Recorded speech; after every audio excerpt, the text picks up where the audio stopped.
সুপ্রিয় শিক্ষার্থী, আসসালামু আলাইকুম। আশা করি সবাই ভালো আছো, সুস্থ আছো এবং বাড়িতে আছো। ঈদও তোমাদের নিশ্চয়ই আনন্দে কেটেছে।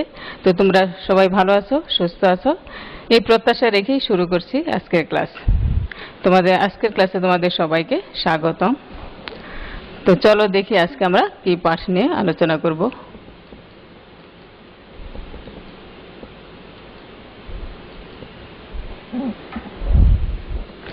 শিক্ষার্থীবৃন্দ দেখো, একটি বর্ণ মিলে কি তৈরি হয়?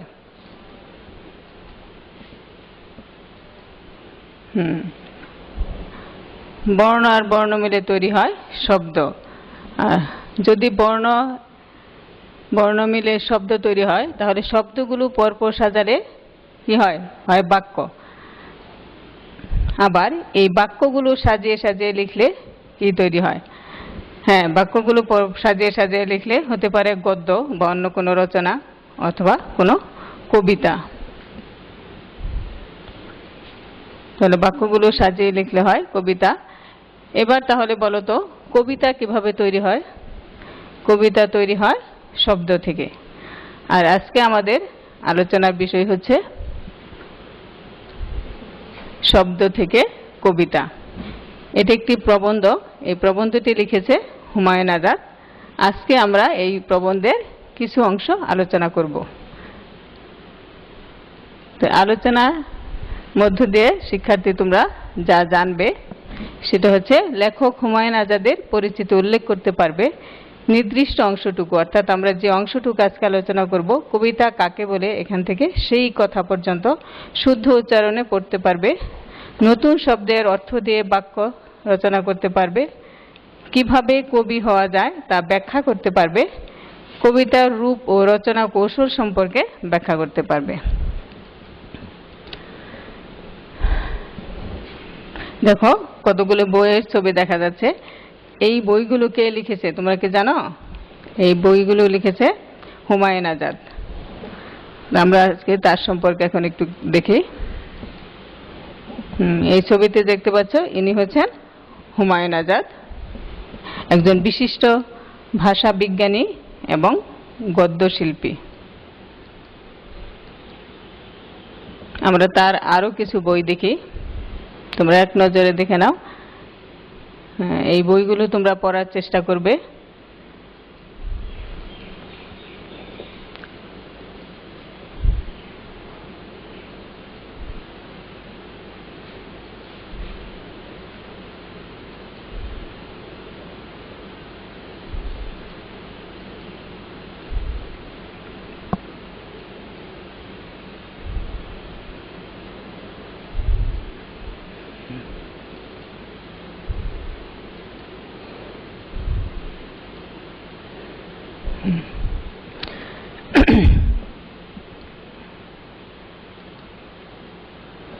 এবার আমরা দেখি, হুমায়ুন আজাদ বাংলাদেশের বিশিষ্ট গদ্যশিল্পী, ভাষা বিজ্ঞানী, ঔপন্যাসিক। তার জন্ম হচ্ছে 1947 খ্রিস্টাব্দে ঢাকা জেলার বিক্রমপুরের, বর্তমানে মুন্সিগঞ্জ জেলার রাড়িখালে। তিনি চট্টগ্রাম বিশ্ববিদ্যালয়ের প্রভাষক ছিলেন, জাহাঙ্গীরনগর বিশ্ববিদ্যালয়ের সহযোগী অধ্যাপক এবং ঢাকা বিশ্ববিদ্যালয়ে সহযোগী অধ্যাপক এবং অধ্যাপক হিসেবে নিয়োজিত ছিলেন। তার অনেক গ্রন্থ রয়েছে। তো উল্লেখযোগ্য গ্রন্থগুলো হচ্ছে লাল নীল দীপাবলি, কত নদী সরোবর, অলৌকিক স্টিমার, জলচিতাভাগ ইত্যাদি।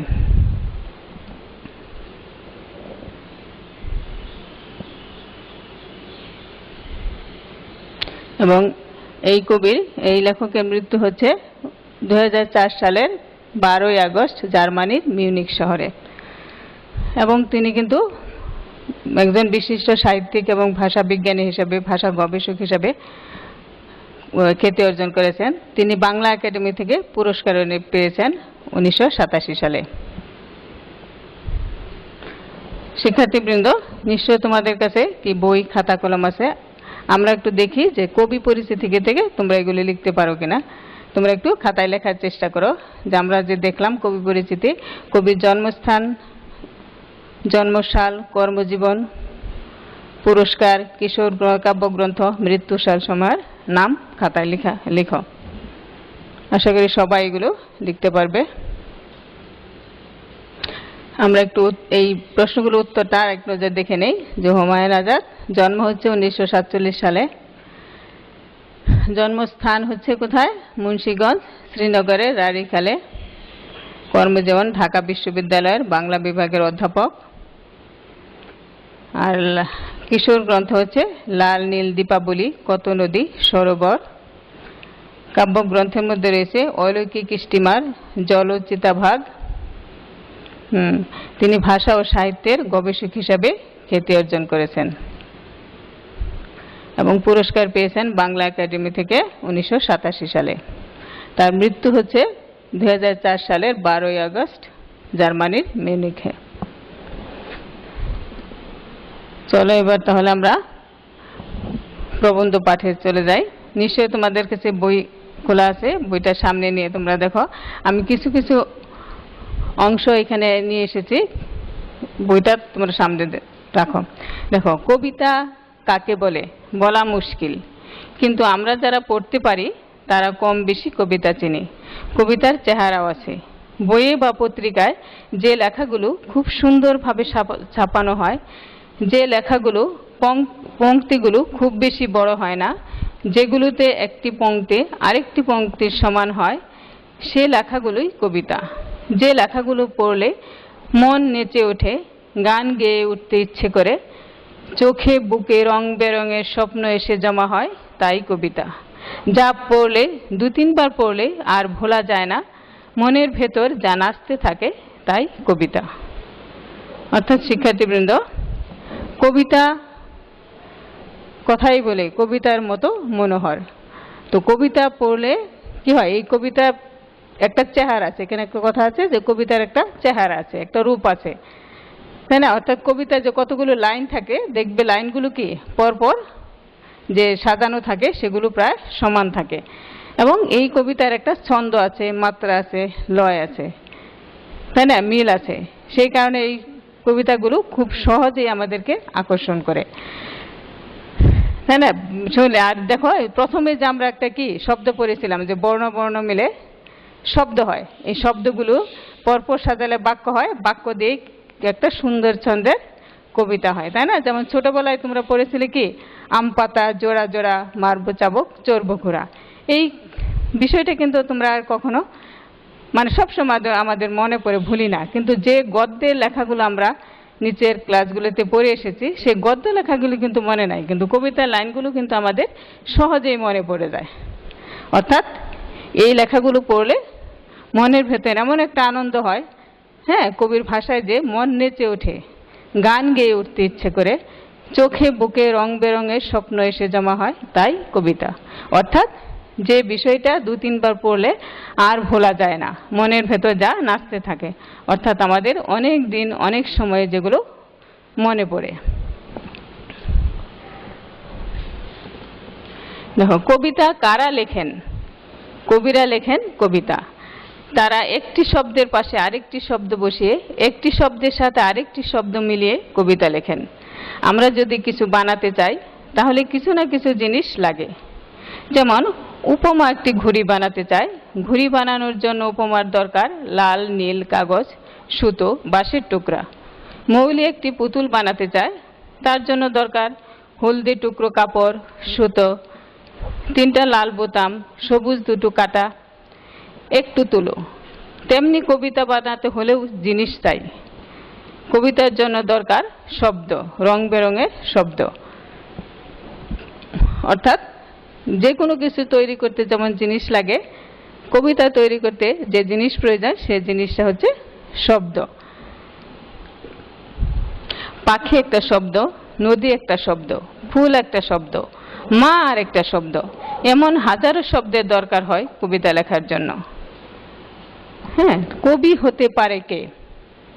সেই কবি হতে পারে যে লিখতে পারে কবিতা, যার ভালোবাসা আছে শব্দের জন্য, যে শব্দকে খুব ভালোবাসে, শব্দকে আদর করে করে যে খুব সুখ পায়, সেই হতে পারে কবি। অর্থাৎ আমরা এখান থেকে কি জানলাম? যে কবিতা হচ্ছে সাহিত্যের একটা রূপ। সাহিত্যের গদ্য আছে, গল্প আছে, কবিতা আছে, নাটক আছে, তো একটা রূপ হচ্ছে কবিতা। এই কবিতার জন্য দরকার শব্দ, অর্থাৎ যার শব্দ ভাণ্ডার যত সমৃদ্ধ, তাই না, সেই কবিতা লিখতে পারে। আর কবিরা সবসময় কি অনুভূতি প্রবণ, কল্পনা প্রবণ, তাই না, সেই কবিতা লিখতে পারে। অর্থাৎ যে ভাষার শব্দগুলোকে ভালোবাসে, শব্দগুলোকে পছন্দ করে, শব্দগুলোকে আদর করে, সেই হতে পারে কবি। অর্থাৎ কবিতা লেখার জন্য যেটা সবচেয়ে বেশি দরকার সেটা হচ্ছে শব্দ। শব্দগুলো রং বেরঙের, কবিরাই বুঝতে পারে শব্দ যে রং বেরঙের হয়।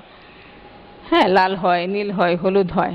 যেমন কবিতার মধ্য দিয়ে কবি কিন্তু একটা ভাবনাকে প্রকাশ করে। হ্যাঁ, তোমরা যেমন কোনো ছবি এঁকে চিত্রায়ন করে একটা বিষয়কে ফুটিয়ে তোলো, তো এই ছবি আঁকার জন্য কি দরকার?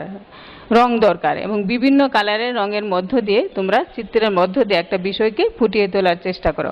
এবং সেই বিষয়টা ফুটিয়ে তোলার জন্য কোন রংটা কোন জায়গায় ব্যবহার করবে সেটা কিন্তু তোমরা জানো। আকাশের রং কখনো লাল হয় না বা সবুজ হয় না, আমরা কি দেই? নীল। আবার সবুজ, প্রকৃতির রং সবুজ, তাই না? এভাবে কবিতা লিখতে গেলেও কবিতার মধ্য দিয়ে যখন একটা বিষয়কে ফুটিয়ে তোলা হয়, তখন কিন্তু এই শব্দগুলো রং, বিভিন্ন রং হয়ে লেখক বা কবির চোখে ধরা পড়ে। কবি সেভাবে এগুলোকে ব্যবহার করে। সেজন্য বলা হয়েছে কবিতার জন্য দরকার শব্দ, এবং সে রং বেরঙের শব্দ। আর সেই কবি হতে পারে যে লিখতে পারে কবিতা যার ভালোবাসা আছে শব্দের জন্য, যে শব্দকে খুব ভালোবাসে, শব্দকে আদর করে করে যে সুখ পায়, সেই হতে পারে কবি। অর্থাৎ কবিরা গোলাপের মতো সুন্দর সুন্দর কথা বলেন, চাঁদের মতো স্বপ্ন দেখেন। তুমিও গোলাপের মতো সুন্দর করে কথা বলতে চাও, চাঁদের মতো স্বপ্ন দেখতে চাও? তোমার যদি শব্দের জন্য আদর ভালোবাসা না থাকে, তাহলে তুমি কিন্তু পারবে না গোলাপের মতো লাল গন্ধ ভরা কথা বলতে, চাঁদের মতো জ্যোৎস্না ভরা স্বপ্ন দেখতে। অর্থাৎ তুমি কবি হতে গেলে তোমাকে শব্দ ভাণ্ডার যেমন বৃদ্ধি করতে হবে ছোটবেলা থেকে, শৈশব থেকে, তেমনিভাবে শব্দগুলোর মধ্যে রঙের রূপ নিয়ে কল্পনা করতে হবে। অর্থাৎ কবি হতে গেলে তাকে খুব অনুভূতিপ্রবণ, কল্পনাপ্রবণ হতে হয়। কবিরা সবসময় এরকম হয়। তুমি কি লিখতে চাও ফুলের মতো কবিতা, বানাতে চাও নূপুরের শব্দের মতো ছড়া? যদি চাও তবে তোমাকে সারা দিন ভাবতে হবে শব্দের কথা, খেলতে হবে শব্দের খেলা। নানান রকমের শব্দ আছে আমাদের ভাষায়, তোমাকে জানতে হবে সেসব শব্দকে। কিছু কিছু শব্দ আছে যেগুলোর গায়ে হলুদ, লাল, হলুদ, সবুজ, লাল, নীল, বাদামি, খয়েরি রং আছে। তোমাকে চিনতে হবে শব্দের রং। অনেক শব্দ আছে যেগুলোর শরীর থেকে সুর বেরোয়। কোনো কোনো শব্দে বাঁশির সুর শোনা যায়, কোনো কোনো শব্দে শোনা যায় হাসির সুর। কোনো শব্দে বাজে শুকনো পাতার খসখসে আওয়াজ, কোনোটিতে বেহালার সুর। কোনো কোনো শব্দ তোমার পায়ের নুপুরের মতো বাজে। তোমাকে শুনতে হবে শব্দের সুর ও স্বর। অনেক শব্দ আছে বাংলা ভাষায় যেগুলো শরীর থেকে সুগন্ধ বেরোয়। কোনোটির শরীর থেকে ভেসে আসে লাল গোলাপের গন্ধ, কোনোটির গা থেকে আসে কাঁঠাল চাপার ঘ্রাণ, কোনোটি থেকে আসে বাতাবি লেবুর সুবাস। তুমি যদি দেখতে পাও শব্দের শরীরের রং, শুনতে পাও শব্দের সুর, টের পাও শব্দের সুগন্ধ, তাহলেই পারবে তুমি কবি হতে। তাহলে কবিতা লিখতে হলে হ্যাঁ, শব্দ ভাণ্ডার যেমন সমৃদ্ধ করতে হবে, নানান রকমের শব্দ সঞ্চয় করতে হবে, এই শব্দগুলোকে নিয়ে খেলতে হবে শব্দের খেলা। বাংলা ভাষায় প্রচুর শব্দ রয়েছে, তো কবির দৃষ্টিতে কবিরা এই শব্দগুলোকে রঙিন হিসাবে কল্পনা করে। হ্যাঁ, সে যখন একটা ভাবনাকে তার কবিতায় ফুটিয়ে তুলতে চায়, তখন সে কল্পনা করে শব্দগুলো হলুদ, সবুজ, লাল, নীল, বাদামি, খয়েরি শব্দ দিয়ে সেই ভাবনাটাকে সাজাতে। হ্যাঁ, যেমন একটা কবিতা আমাদের ছোট নদী, আমাদের ছোট নদী চলে বাঁকে বাঁকে, বৈশাখ মাসে তার হাঁটু জল থাকে। পার হয়ে যায় গরু, পার হয় গাড়ি, দুই ধার উঁচু তার, ঢালু তার পাড়ে। দেখো, তোমাকে যখন এই কবিতাগুলো পড়া হয় তখন তোমার চোখের সামনে কিন্তু একটা ছবি ভেসে ওঠে। সেই ছোট্ট নদীর একটা ছবি ভেসে ওঠে যেখানে পানি কমে গেছে। তাই না? তোমাকে যদি একটা ছবি আঁকতে বলা হয়, তুমি যে এরকম একটা দৃশ্য আঁকো, গ্রামের একটা দৃশ্য, তোমার ছবিতে কিন্তু তুমি কল্পনা করে এই দৃশ্যটা রূপায়ণ করতে পারবে। তাহলে আবার কবিরাও কিন্তু কবিতার মধ্য দিয়ে এটাকে দৃশ্যায়ন করতে পারে। হ্যাঁ, যে কবিতাটা পড়লে তোমার চোখের সামনে একটা ছবি ভেসে ওঠে। তাহলে এই জন্যই কবির কাছেও কিন্তু তুমি যেরকম ছবিটা ফুটিয়ে তোলো রং তুলির সাহায্যে, বিভিন্ন রঙের মাধ্যমে, কবিও কিন্তু রং বেরঙের শব্দ সাজিয়ে কবিতার মধ্য দিয়ে সেই ছবিটা, তার সেই ভাবনাটা ফুটিয়ে তোলে। হ্যাঁ, কোনো কোনো শব্দে বাঁশির সুর শোনা যায়, কোনো কোনো শব্দে শোনা যায় হাসির সুর।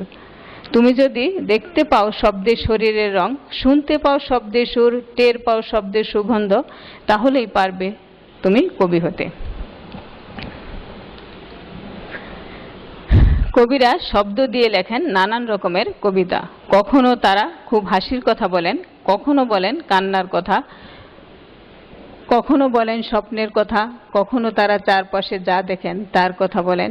কিন্তু সবসময়ই তারা কথা বলেন শব্দে। শব্দ বসিয়ে তারা বানান কবিতা। কবিতা লিখতে হলে প্রথমে জানতে হবে নানান রকমের শব্দ, তারপর আসে শব্দ দিয়ে যা বলতে চাই তার কথা। কিন্তু কিভাবে বলা যায় সেই কথা? শিক্ষার্থীবৃন্দ, আজকে আমরা এই পর্যন্ত আলোচনা করলাম প্রবন্ধের। আর এখানে আমরা যা শিখলাম সেটা হচ্ছে আসলে কবিতা লিখতে হলে বা যে কোনো বিষয়ে সৃষ্টিশীল হতে হলে আমাদের যেটা প্রয়োজন সেটা হচ্ছে ছোটবেলা থেকে তোমাদের শব্দ ভাণ্ডারকে সমৃদ্ধ করতে হবে। বাংলা ভাষায় প্রচুর শব্দ রয়েছে, তো কবিরা এই শব্দগুলোকে নানা রঙের কল্পনা করে থাকেন এবং এই নানা রকমের ছবি বসিয়ে তারা শব্দের পর শব্দ সাজিয়ে তারা কবিতা তৈরি করেন। কবিরা সবসময় কি কল্পনা প্রবণ, অনুভূতি প্রবণ। আর সাহিত্যের নানা রূপের মধ্যে একটি হচ্ছে কবিতা। আর এই রচনাটিতে লেখক কবিতার শিল্পরূপ ও তার বৈশিষ্ট্যকে ফুটিয়ে তুলেছেন। কাকে বলা যায় কবিতা? এখানে লেখকের মতে যা পড়লে মনের ভেতর স্বপ্ন জেগে ওঠে, একটা ছবি চোখের সামনে ভেসে ওঠে, তাই হচ্ছে কবিতা। আর শব্দের সঙ্গে শব্দে মিলিয়ে লেখা হয় কবিতা। কেবল কবিরাই পারেন কবিতা লিখতে, কেননা কবিরাই স্বপ্ন দেখতে পারেন, তারাই পারেন স্বপ্নের ছবি আঁকতে। নতুন নতুন ছবি ভাবকেল কবিদের চেতনায় খেলা করে, তারা লিখতে পারেন কবিতা। কবিতা লিখতে হলে শব্দের রূপ, রং, গন্ধ, বর্ণ, সুর ও ছন্দ জানতে হয়। কবিরা চেনেন, জানেন এই শব্দের মায়াবী রূপ। এবং এই কারণে কি কবিতা লিখতে পারেন। সবাই কবিতা লিখতে পারে না।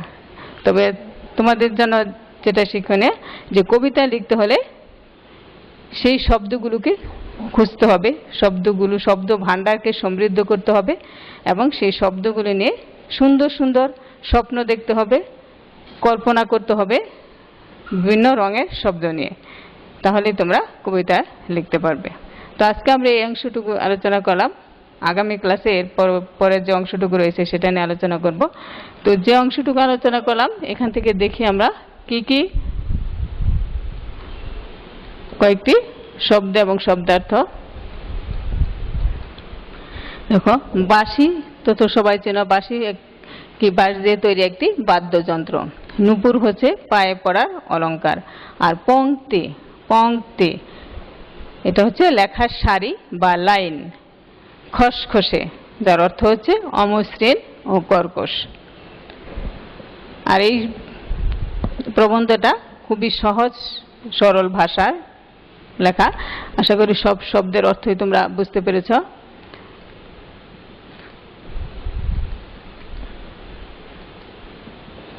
এবারে দেখি এই আলোচনা থেকে কয়েকটি প্রশ্নের উত্তর করা যায় কিনা।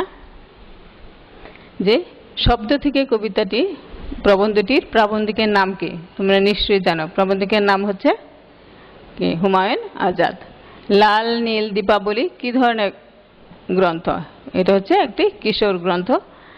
কবিতা লেখার জন্য প্রথমেই কোনটি প্রয়োজন? কবিতা লেখার জন্য প্রথমেই প্রয়োজন নানান ধরনের শব্দ। আর কবিতা কাকে বলে? কবিতা কাকে বলে?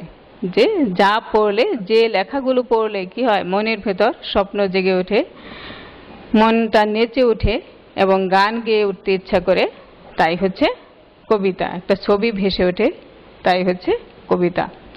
কবি হতে পারে কে? কে কবি হতে পারে? যিনি লিখতে পারে কবিতা, যে শব্দকে ভালোবাসে, শব্দের জন্য তার মমতা আছে, ভালোবাসা আছে, হ্যাঁ, শব্দকে যে আদর করে করে একটা বাক্য তৈরি করে, তাই না, তার ভাবনার ছবি আঁকে শব্দগুলোকে বসিয়ে বসিয়ে, হ্যাঁ, তার মনের ভেতর যে ভাবনা, সে শব্দগুলি নিয়ে খেলতে খেলতে একটা আদর করে করে সুখ পায়, আনন্দ পায়, সেই লিখতে পারে কবিতা, সেই হতে পারে কবি। তো শিক্ষার্থী বন্ধুরা, আজকের আলোচনার ভিত্তিতে আমি একটি ছোট্ট বাড়ির কাজ দিয়ে দিচ্ছি, তোমরা এই কাজটি করে নিও। যে কবি হতে গেলে শব্দকে আদর করতে হবে, উক্তিটি ব্যাখ্যা করো। কবিতার জন্য দরকার শব্দ, রং বেরঙের শব্দ, কথাটি বুঝিয়ে বলো। খেলতে হবে শব্দের খেলা, কেন? ব্যাখ্যা করো। তো এই অনুধাবন প্রশ্ন হিসাবে তোমরা এই উত্তরগুলি খাতায় লিখে রাখবে। তো শিক্ষার্থীরা, আজকের আলোচনা এখানেই শেষ করছি। আশা করি আলোচনাটি বুঝতে পেরেছ। তো তোমরা সবাই ভালো থাকো, সুস্থ থাকো, বাড়িতে থাকো, স্বাস্থ্যবিধি মেনে চলো। আল্লাহ হাফেজ, সবাইকে ধন্যবাদ।